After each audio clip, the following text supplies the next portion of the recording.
ఎండాకాలంలో వర్షం పడుతుందని అకాల వర్షం అనాలనో, ఉడకపోతకు తగ్గట్టు సరైన టైంలో పడుతుందని సకాల వర్షం అనాలనో గాని మొత్తానికైతే వర్షం పడుతుంది పొద్దున్నటి నుండి. నేను పిల్లల్ని స్కూలుకి తీసుకోకముందు స్టార్ట్ అయినా బావుంటుండే. కరెక్ట్‌గా మధ్యలోకి తీసుకుపోయినంక స్టార్ట్ అయింది. అటు గాకుండా, ఇటు గాకుండా మొత్తానికైతే పంపించేసొచ్చిన. వర్షానికి తగ్గట్లు ఈరోజు వేడి వేడిగా పూరి చేస్తున్నా టిఫినయితే. పిల్లలకు పొద్దున్నే పూరియే ఇచ్చి పంపించేసిన. పొద్దున్నటి నుండే కొంచెం కూల్‌గుంది. ఇంకా ఇప్పుడిప్పుడు వర్షం స్టార్ట్ అయిపోయింది. పూరీలు అందరూ జేస్తారు గానీ, ఇట్లా పొంగేటట్టు జేసుడన్నది ఒక కళ.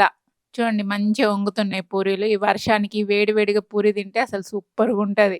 ఇంకా ఆయిలు అది ఇది అనేటోళ్ళైతే ఇగ అది వాళ్ళ ఇష్టం గానీ, వేడి వేడిగా పూరి అయితే మస్తుంటది.